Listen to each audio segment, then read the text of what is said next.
Worksheet number 4 आपकी है addition of matrices के बारे में। एडिशन ऑफ मैट्रिसेस का मतलब होता है कि भाई दो मैट्रिक्स को ऐड करना। दो मैट्रिक्स को हम तभी ऐड कर सकते हैं जब उनके ऑर्डर सेम हो। अगर दो मैट्रिसेस के ऑर्डर सेम नहीं है तो हम उन्हें ऐड नहीं कर सकते।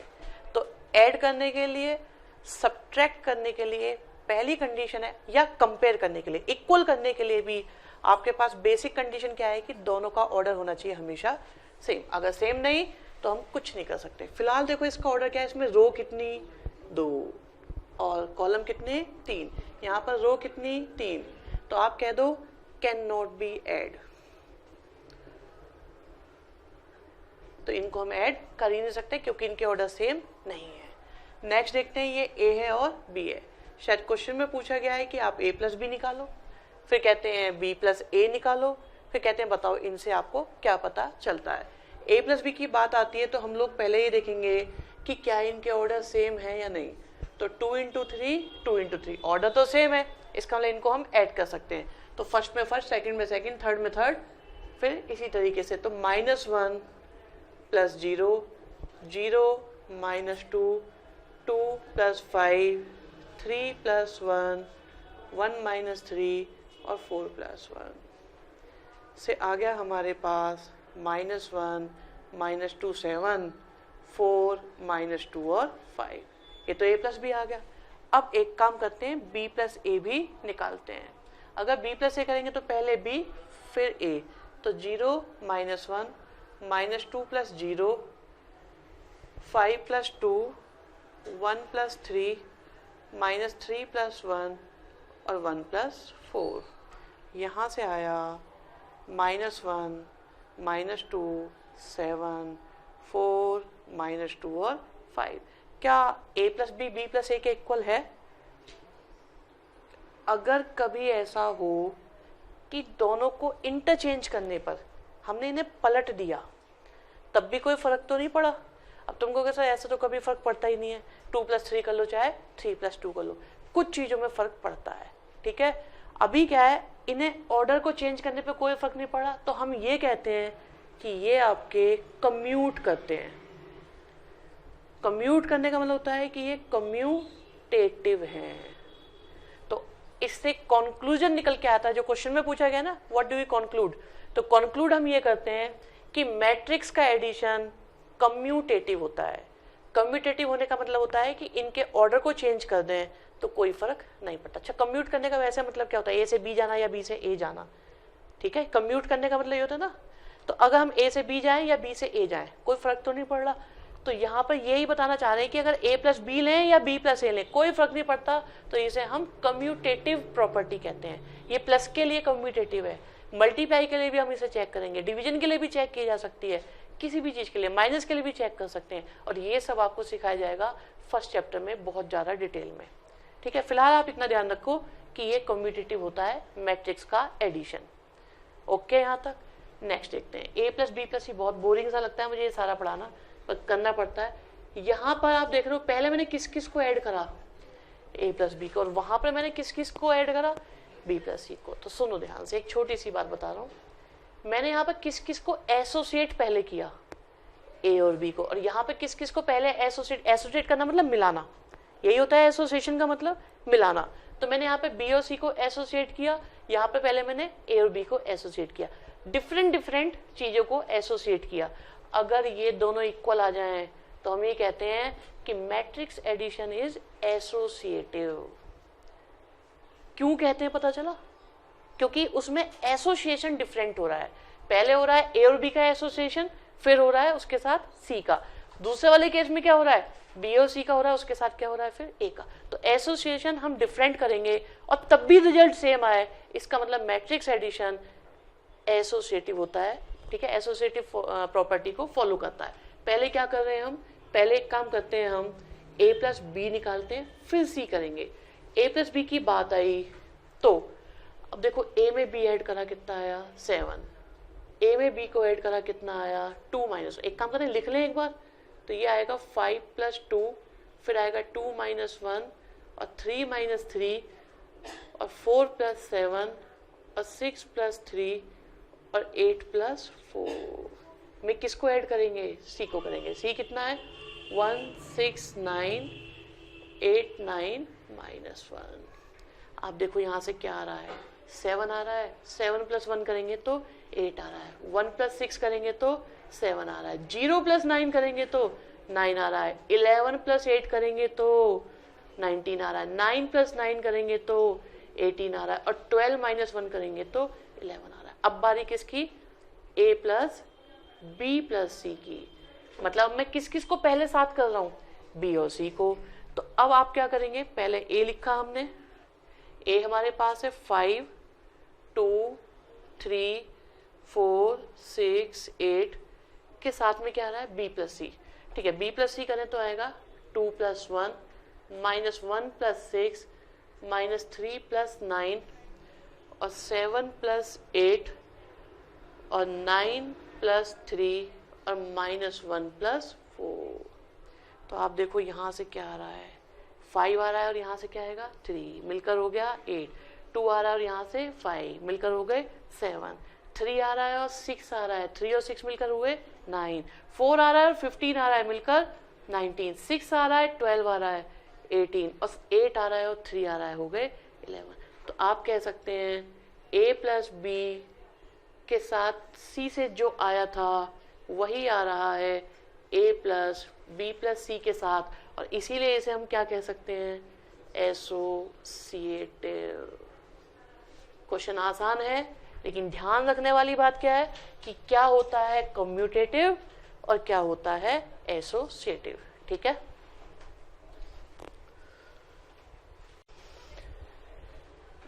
क्वेश्चन नंबर 4 में हमें एक मैट्रिक्स दिया हुआ है A, कहते हैं find A + O, A + O, ये 0 नहीं है तो, ठीक है, ये O है, और O क्या दिया हुआ है 0 0 0 0 0 0। ऐसा मैट्रिक्स जिसकी सारी एंट्री 0 होती हैं उसे हम जीरो मैट्रिक्स या नल मैट्रिक्स कहते हैं। जैसे नंबर्स में 0 होता है ना, नंबर्स में 0 की क्या इंपॉर्टेंस होती है, जैसे आप 0 को किसी में ऐड कर दो तो क्या उस नंबर पे कोई फर्क पड़ता है, आपने 1 में ऐड करा 0, कोई फर्क नहीं पड़ता, और अगर आप 0 की मल्टीप्लाई कर दो तो सब कुछ 0 हो जाता है। वही काम मैट्रिक्स में ये O करता है, O फॉर नल मैट्रिक्स। अब देखो ये कहते हैं A + O निकालो, अगर मैं A + O निकालता हूँ तो हमारे पास क्या आएगा, पहले तो देखो क्या इनके ऑर्डर सेम है या नहीं, ऑर्डर तो सेम है, तो अब A + O करेंगे तो क्या आएगा 1 + 0 2 + 0 3 + 0 -1 + 0 0 + 0 2 + 0 1 + 0 -3 + 0 अब -1 + 0। तो यहाँ से आपके पास क्या आ रहा है, आपके पास आ रहा है 1 2 3 -1 0 2 1 -3 और -1। आप देखो ये तो A के ही इक्वल है, A ही आ रहा है ना, देखो ये, और हमने निकाला क्या था जबकि A + O, इसका इससे तो कोई फर्क नहीं पड़ा। जिस चीज को ऐड करने से मैट्रिक्स में कोई फर्क नहीं पड़ता, ठीक है, उसे बोलते हैं हम एडिटिव आइडेंटिटी।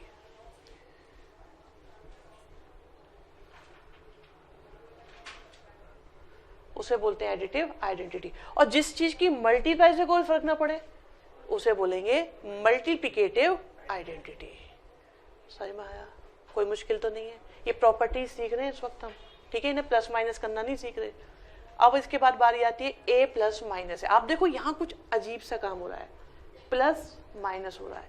एक्चुअली अगर कभी भी आपको ये निकालना हो तो ये सही तरीका नहीं होता, आपको इसे लिखना चाहिए A + -A, ये सही तरीका होता है। एक्चुअली मैट्रिक्स में मैट्रिक्स ऐड होता है। अब लेकिन ये क्या चीज है -A, अगर आपके पास A की वैल्यू ये है तो -A की वैल्यू क्या होगी, सब में किसकी मल्टीप्लाई कर दो, माइनस की, तो ये बन जाएगा -1 -2 -3 1 0 -2 -1 3 और 1। ठीक है, आपके पास -A आ गया, आपके पास A है, A कितना था 1 2 3 -1 0 2 1 -3 और -1। और अभी हम क्या निकालना चाहते हैं A + -A, तो देखो a में इसको प्लस करना है, हमने a में -1 को प्लस करा, हमने 2 में -2 को प्लस करा, हमने 3 में -3 को प्लस किया, हमने -1 में 1 को प्लस किया, हमने 0 में 0 को प्लस किया, और हमने 2 में -2 को प्लस किया, 1 में हमने -1 को प्लस किया, -3 में हमने 3 को प्लस किया, -1 में हमने 1 को प्लस किया। देखो आया क्या, 0 0 0 0 0 0 और 0 0 0, और इसे क्या कह सकते हो आप, O कह सकते हो। तो अब A में आपने -A को प्लस किया तो नल मैट्रिक्स आ गया, इसका मतलब ये मैट्रिक्स इसका एडिटिव इनवर्स है। और जिस चीज की मल्टीप्लाई करने पर 1 1 1 आ जाए उसे बोलेंगे हम मल्टीप्लिकेटिव इनवर्स, उस पर बाद में आएंगे।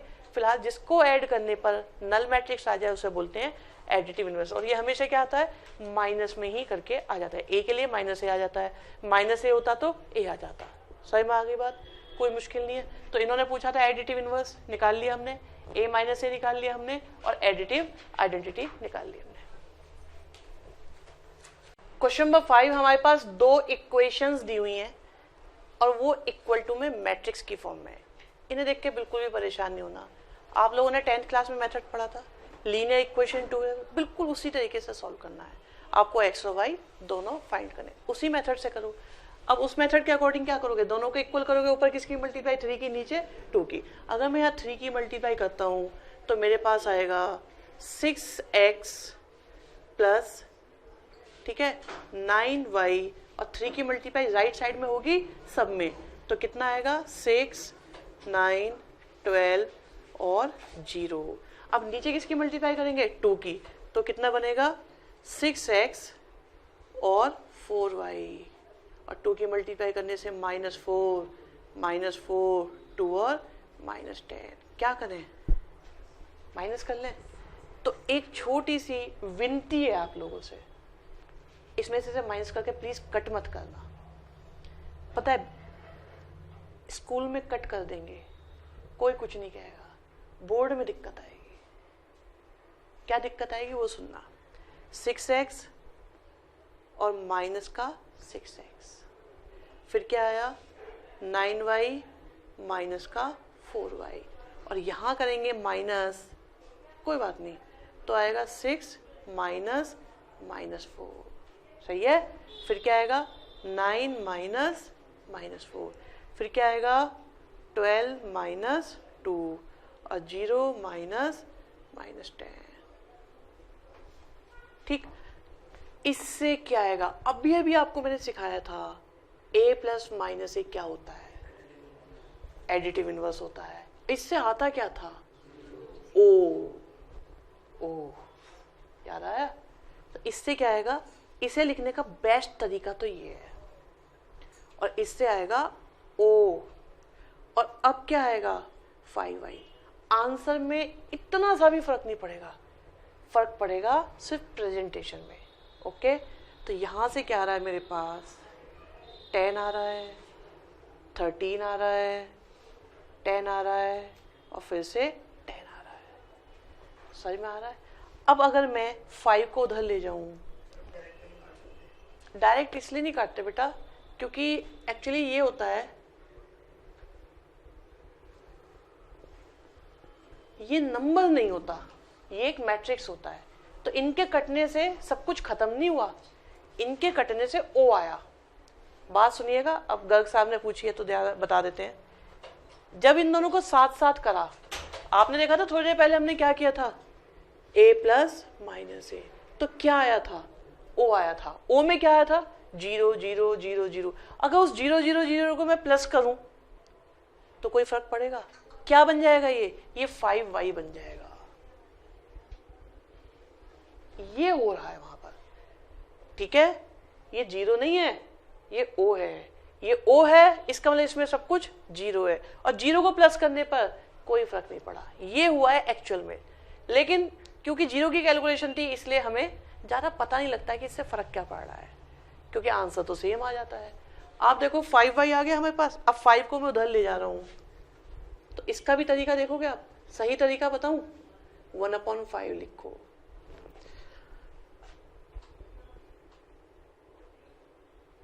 और ये 1/5 सबके साथ है, इसलिए क्या बनेगा, 2 बनेगा, 13/5 बनेगा, 2 बनेगा और 2 बनेगा।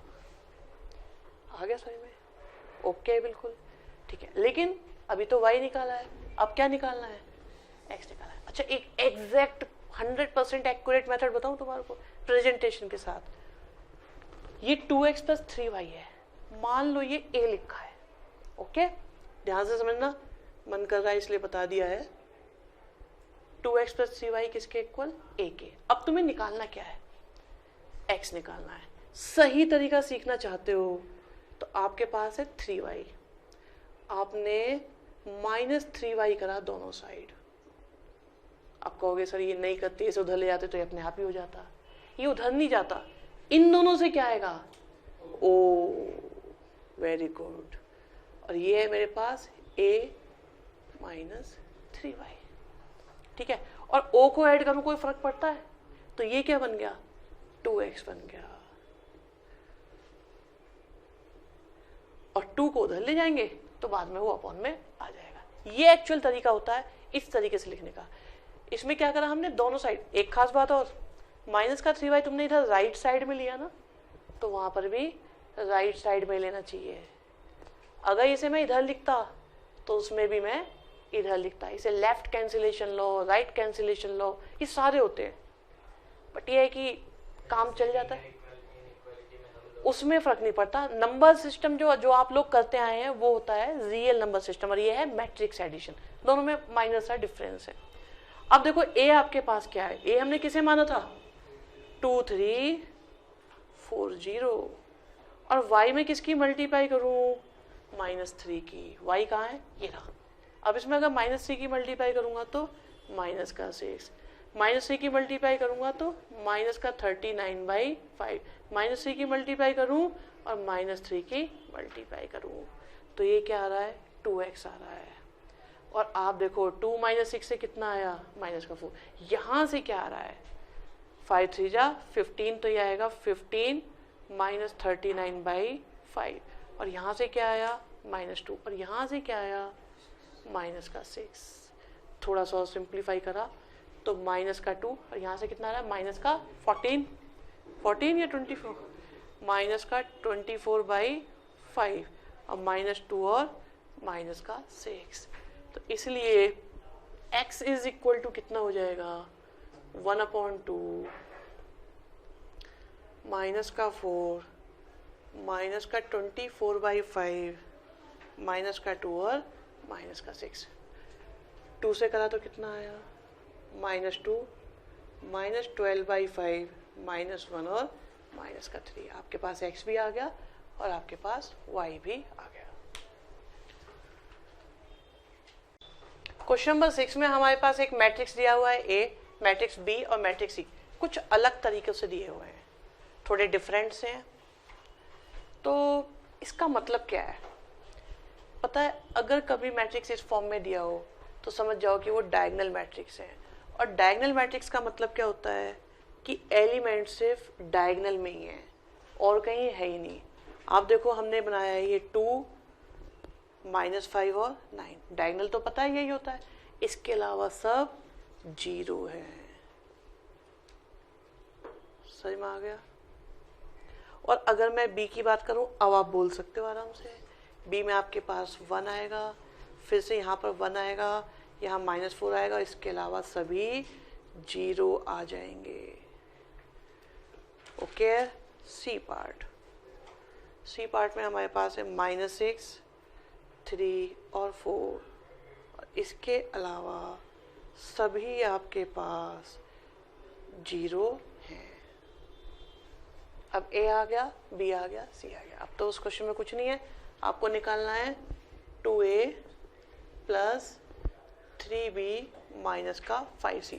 तो ट्वाइस ऑफ A करेंगे तो कितना आ जाएगा, ट्वाइस ऑफ A करने पे आएगा 4 0 0 0 -10 0 और 0 0 18। 3 भी करेंगे तो क्या आएगा, 3 की मल्टीप्लाई, 3 0 0 0 3 0 और 0 0 -12 और माइनस का 5c करेंगे तो -5 की मल्टीप्लाई करने पर कितना हो जाएगा, 30 0 0 0 -15 0 एंड 0 0 -20। समझ में आ रहा है? अब बस इनको क्या कर लो, प्लस कर लो, तो आ गया हमारे पास 437 30 के साथ 37 0 0 0 और माइनस का 25 और 3 माइनस का 22 0 0 और ये हो गया 6 और माइनस का 14। ये आ गया हमारा आंसर। समझ में आ गया? इसका बी पार्ट मैंने एक्चुअली शायद बी पार्ट ही कर दिया है ना, हाँ मैंने बी पार्ट कर दिया, ए पार्ट आप कर लेना इसमें। कोई 37 कैसे आया देखो, 4 3 और 30, ये -5 है, अच्छा ठीक है, तो -5 करेंगे तो ये तो चेंज हो जाएगा। हमने 2 की मल्टीप्लाई करी थी ना इसमें, तो 2 की मल्टीप्लाई करने पे कितना आएगा, देखो इसमें हमने करी 2 की मल्टीप्लाई तो 4 आएगा 0 0 और 2 की मल्टीप्लाई पे ये भी ओके, ये तो सही है 5, हाँ -5 की मल्टीप्लाई, अच्छा तो मैंने बेटा -5 की मल्टीप्लाई करी है ना। देखो एक काम करो, ये माइनस का 5c था तो मैंने क्या करा है, मैंने ये करा था इसमें, देखें जरा इसे, हाँ बताओ। ये मैंने बेटा समझाई थी, बट डायगोनल ऐसे क्यों होते हैं, डायगोनल बताया था क्या होता है, नहीं बताया। सुनो, जैसे आपके पास में A11 है, A12 है, A13 है, A21 है, A22 है, A23 है, A31 है, A32 है और A33 है। डायगोनल का मतलब होगा कॉर्नर टू कॉर्नर, पहली बात। और दूसरी बात, डायगोनल एलिमेंट्स वो एलिमेंट्स होंगे जब आई और जे की वैल्यू सेम होगी। आप देखो आई और जे की वैल्यू यहाँ पे सेम है, यहाँ पे सेम है और यहाँ पे सेम है। समझ में आ गई बात? तो जहाँ सेम होंगे वही माने जाएंगे हमारे डायगोनल एलिमेंट्स। तो ये डायगोनल माना जाएगा, ये नहीं माना जाएगा। ठीक है, अब आते हैं उस -5 वाली बात पे। देखो मैंने सी में किसकी मल्टीप्लाई करी है, -5 की। देखो मल्टीप्लाई करूंगा तो कितना आएगा, 30 आएगा, -15 आएगा, माइनस का 20 आएगा। ठीक है, 30 आएगा, माइनस का 15 आएगा, माइनस का 20 आएगा। ठीक है, और जरा देखो हमने ए में किसकी मल्टीप्लाई 2 की, तो कोई परेशानी। आप लोगों को ये डाउट हो रहा है ना कि यहाँ पे बीच में माइनस आना चाहिए था। अच्छा इसे इसमें क्या कहते हैं, यहाँ माइनस आना चाहिए था। देखो मैंने तुम लोगों से अभी थोड़ी देर पहले क्या कहा था कि ये मेरे लिए 2a + 3b प्लस में -c है, बताया था ना मैंने कहा अच्छा लगता है मुझे a - a लिखना नहीं, a प्लस फिर -a, इसलिए ऐसा करा था। और कोई कंफ्यूजन किसी को? ठीक है,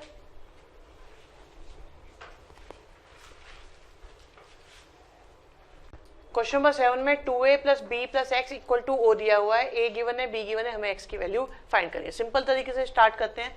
वैसे तो आप डायरेक्ट वैल्यू पुट करके भी कर सकते हो, थोड़ी प्रेजेंटेशन अगर इंप्रूव करनी हो तो वो कैसे किया जा सकता है उसे देख लो आप। आपके पास है 2a + b + x = o। ठीक है, हमें x फाइंड करना है तो हम 1 बाय 1 सब चीज़ों को ख़त्म करेंगे। हमने दोनों साइड क्या किया, -2a किया। ठीक है, अभी o को किसी भी चीज़ में ऐड करो कोई फर्क पड़ता है, नहीं पड़ता। अब -2a और 2a मिलकर o हो जाता है। सही में आया? अब o + b क्या हो जाएगा, b हो जाएगा। कितना आया, -2। अब क्या करेंगे, दोनों साइड -b करेंगे, तो -b -2a। अब -b और b मिलकर कितने हो जाएंगे, o हो जाएगा। और हमारे पास क्या आ जाएगा, -b। वैसे इसे अच्छा होगा ऐसे लिखें, है ना। और अब आपके पास x की वैल्यू क्या आएगी, ऐसा सिर्फ एनसीईआरटी में करके बताया हुआ है। ठीक है, जनरली इसे इस तरीके से नहीं बताते। अब आपको ये x की वैल्यू निकालनी है तो क्या करना है, -b और -2a। तो -b निकालेंगे तो कितना बन जाएगा, -b करेंगे तो आएगा -3 + 2 -1 और माइनस का 5, ठीक है। और अगर हम करेंगे माइनस का 2a, तो माइनस का 2a करेंगे तो कितना आएगा, 2 आएगा, -4 आएगा, -6 आएगा और माइनस का 8 आएगा। तो यहाँ से आंसर क्या आ गया हमारा, अब यहाँ से आया -1, -2, -7 और माइनस का 13। सही में आ गई बात, कोई दिक्कत नहीं। नेक्स्ट देखते हैं। ऐसा दिक्कत कुछ नहीं है, मैंने आपको बताया कि ऐसी दिक्कत कहाँ हो सकती है, सिर्फ बोर्ड में हो सकती है, बाकी कोई दिक्कत नहीं, क्योंकि स्कूल में किसी के नहीं बता रहे होंगे इस तरह से आपको पार्ट पार्ट में करना। आप जरा एनसीईआरटी उठा के देखना, उसके अंदर बताया हुआ है इस तरीके से करना चाहिए। कभी सीबीएसई का सैंपल पेपर उठाओगे, वहां आपको ये बात नजर आएगी और कहीं नजर नहीं आएगी, ठीक है। स्कूल में करो डायरेक्ट, कोई परेशानी नहीं आने की, कोई कुछ नहीं कहने वाला, ठीक है। क्वेश्चन नंबर 8 देखते हैं। 8 में हमारे पास है x - y 2 -2 4 आया, x आया, 6 आया, ठीक है। प्लस में दिया हुआ है 3 -2 2 1 0 और -1 इक्वल टू किसके, इक्वल टू में है 6 0 0 5 के साथ 2x + y और 5। तो x y की वैल्यू निकालनी है। फर्स्ट में फर्स्ट को ऐड करा तो कितना आया, x - y + 3। 2 और -2 मिलकर कितने हो गए, 0। -2 और 2 मिलकर कितने हो गए, 0। 4 और 1 मिलकर कितने हो गए, 5। x और 0 मिलकर कितने हो गए, x। 6 और -1 मिलकर कितने हो गए, 5। क्या इन्हें हम कंपेयर कर सकते हैं, कर सकते हैं या नहीं, कर सकते हैं, क्योंकि दोनों के ऑर्डर सेम है। और देखो 0 0 तो 0 0, 5 तो 5, 5 तो 5, सब कुछ ओके है। तो x की वैल्यू किसके इक्वल, सबसे पहले देखते हैं x - y + 3 किसके इक्वल आ रहा है, 0 के। और x इक्वल टू कितना आ रहा है, 2x 6 के, ठीक है। तो हमारे पास x की वैल्यू कितनी आ गई, -y, ठीक है। x की जगह -y लिखा, -y + 3 = 6, तो कितना आया, -2y, ठीक है। इक्वल टू कितना आ रहा है, 3 आ रहा है। और y की वैल्यू कितनी आ गई, -3/2 और x की वैल्यू कितनी आ गई, 3/2। तो x भी आ गया और y भी आ गया, सही में आ गया। क्वेश्चन नंबर 9 में a गिवन है, b गिवन है, साथ में एक रिलेशन गिवन है between a b c and null matrix. ये कहा ये तीनों मिलाकर नल मैट्रिक्स के इक्वल है, c की वैल्यू निकालो। आपके बाद थोड़ा डायरेक्ट कर देते हैं, ठीक है। हमें वैल्यू किसकी निकालनी है, c की। तो 2c = कितना आ जाएगा, -5a और -3b, क्योंकि o से तो कोई फर्क पड़ेगा नहीं।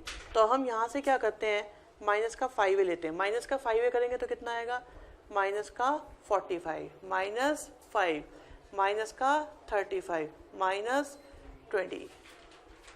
और अगर -3 को यहाँ लेंगे तो -3 -15 -21 और -36 से आ गया हमारे पास -48 -20 -56 और -56। ये किसके इक्वल आया, 2c के। तो c = कितना आ गया, 2 से डिवाइड करा, -24 -10 -28 और -28। सही में आ गया, कोई प्रॉब्लम नहीं। नेक्स्ट क्वेश्चन देखते हैं। ये पिछले 2 साल से ही स्टार्ट हुए हैं वर्ड प्रॉब्लम। सिंपल वाली वर्ड प्रॉब्लम आती है, बहुत आसान वर्ड प्रॉब्लम आती है, लेकिन बच्चे थोड़े कंफ्यूज रहते हैं। क्वेश्चन को ध्यान से समझो क्या लिखा है।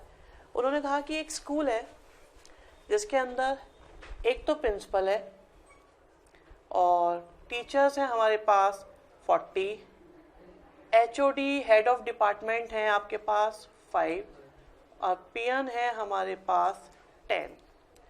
और उस स्कूल में ऐसे ऐसे 20, उस शहर में, सिटी में ऐसे ऐसे 20 स्कूल है। तो बताओ टोटल कितना स्टाफ वर्क कर रहा है। आप देखो, और साथ में इन्होंने ये भी बोला है कि इसे आप एक कॉलम मैट्रिक्स की फॉर्म में रिप्रेजेंट करो। तो कॉलम मैट्रिक्स की फॉर्म में अगर मैं रिप्रेजेंट करूं तो ये देखो क्या बन गया, कॉलम मैट्रिक्स। और ये इंफॉर्मेशन कितने स्कूल की है, एक स्कूल की। तो इसे मैंने माना A। समझ में आ गई? एक स्कूल की, और हमसे कितने स्कूल्स की पूछी है? 20। तो हमें क्या निकालना है इनफैक्ट? 20A। तो 20A करेंगे तो क्या हो जाएगा? बहुत आसान है, 20 हो जाएगा, 800 हो जाएगा, ठीक है, 100 हो जाएगा और 200 हो जाएगा। तो ये आपके पास प्रिंसिपल हो गए, ये टीचर हो गए, ये HOD हो गए, और ये आपके पास पियन हो गए। समझ में आ गया? तो इसे हमने मैट्रिक्स की हेल्प से कर दिया। क्वेश्चन नंबर 11 देखें। 11 क्वेश्चन में कहते हैं एक हाउस है A, जहाँ पर 4 मेल 3 फीमेल एंड 2 किड्स। तो हमारे पास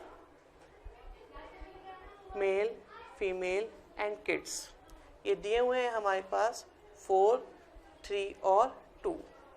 एक और हाउस है B, जहाँ पर 2 मेल 2 फीमेल एंड 1 किड। ठीक है, कहते हैं इसे 3 into 1 की मैट्रिक्स में रिप्रेजेंट करो। हमने किस में कर दिया? हमने 1 into 3 में कर दिया, तो ये गलत है। एक्चुअली वो क्या चाह रहे थे? वो चाह रहे थे इसे कॉलम में लाओ, तो ऐसे नहीं, हम इसे कॉलम की फॉर्म में लेंगे तो क्या आ जाएगा? 4, 3 और 2 आ जाएगा। और B की बात करेंगे तो ये हमारे पास 2, 2 और 1 आ जाएगा। ठीक है, अब ये कहते हैं कि इनका एडिशन करके total number of female and kids निकालिए। तो हमें क्या करना होगा? इन दोनों को ऐड करना होगा। ऐड करा तो कितना आया? 6, 5 और 3। तो ये थे मेरे पास मेल, फीमेल और किड्स। ठीक है, नेक्स्ट देखते हैं। 2 इंडस्ट्रियलिस्ट हैं, एक तो है नीलांश और अंकित। ये कहते हैं इनकी जो फैक्ट्री है वहाँ पर 3 प्रोडक्ट्स बनते हैं, एक टेबल, चेयर और सोफ़ा, और इनकी सेल बताई हुई है, कितने रुपए की ये सेल कर लेते हैं। तो ए के बारे में इन्होंने बताया हुआ है कि इन्होंने टेबल से तो 50,000, चेयर से 80,000 और सोफ़ा से 90,000, फिर 70,000,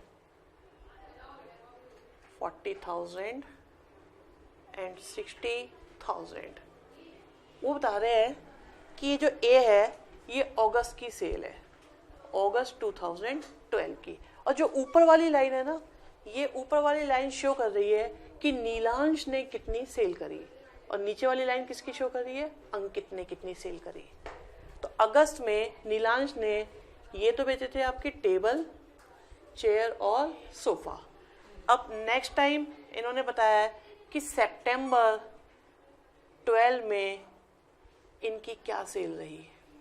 इनकी सेल रही टेबल की, तो टेबल से अमाउंट आया 60,000, 85,000, 95,000, 90,000, 65,000 और 85,000। क्वेश्चन देखते हैं इन्होंने क्या कहा है। कहते हैं बताओ हर वैरायटी की अगस्त और सितंबर की सेल मिला के कितनी थी। तो एक काम करें, उन्होंने कंबाइंड सेल पूछी तो क्या कर ले, इनको प्लस कर लेते हैं। तो इनको प्लस करेंगे कितना आएगा? 1,10,000। यहाँ से देखें तो कितना आएगा? 165,123। और यहाँ से कितना आएगा? 185,123। और यहाँ से आएगा 160,123। और यहाँ से आ गया 105,123। और यहाँ से आ गया 145 और 123। ठीक है यहाँ तक। अब ये जो सेल आई है कंबाइंड, ये किसकी आई है? Table, chair, sofa. और ये पहली लाइन किसकी है? नीलांश की। दूसरी लाइन किसकी है? अंकित की। इन्होंने क्या पूछा है वो देखते हैं। ठीक है, इन्होंने बताया हुआ है, कोई परेशानी नहीं। कंबाइंड सेल तो हमने निकाल दी।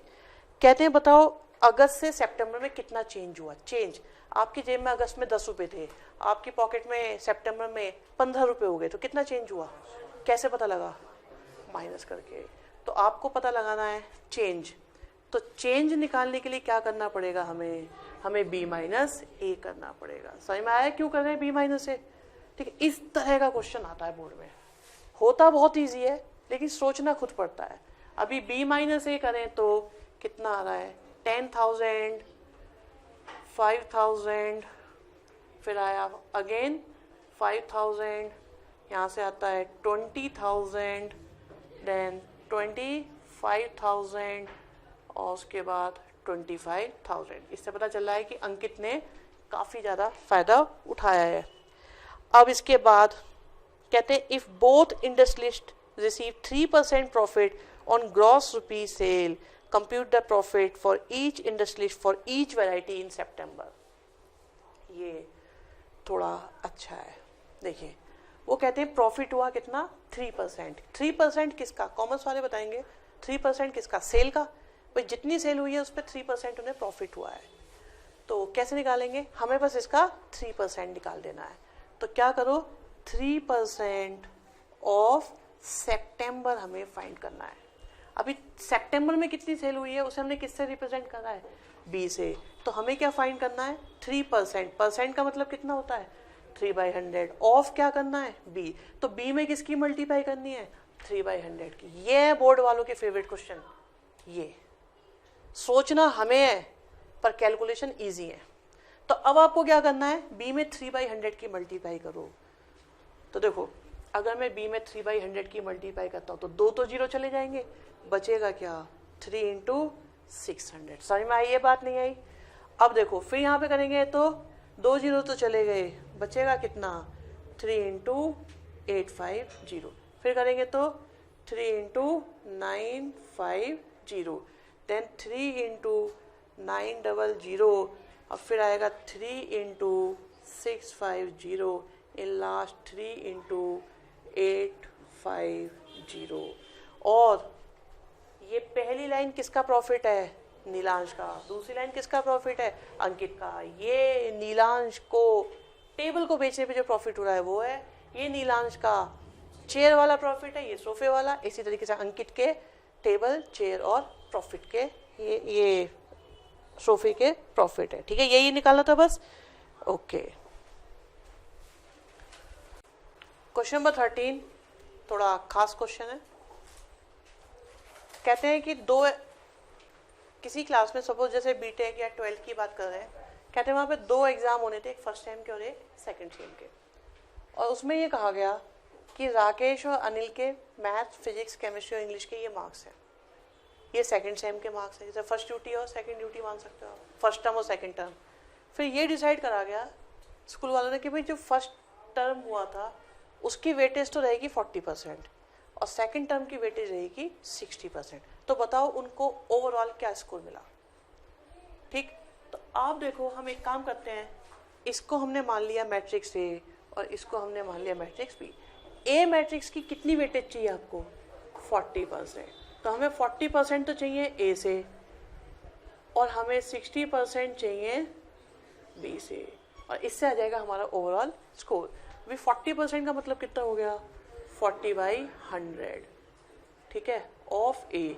अभी ए करें तो ए हमारे पास है 95, 90, 85, 87, 60 के साथ 45 और लास्ट में 80 के साथ 75। फिर 60%, 60% का मतलब हो गया 60/100। अभी बी कितना 100, फिर आया 95, फिर आया 90 और 85, फिर आया 80, साथ में 95 और 60 के साथ 80। 0 से 0, 0 से 0। सिंप्लीफाई कर सकते हो, अंदर मल्टीप्लाई करो, जो आएगा उससे बस आंसर। समझ में आ गया, कोई मुश्किल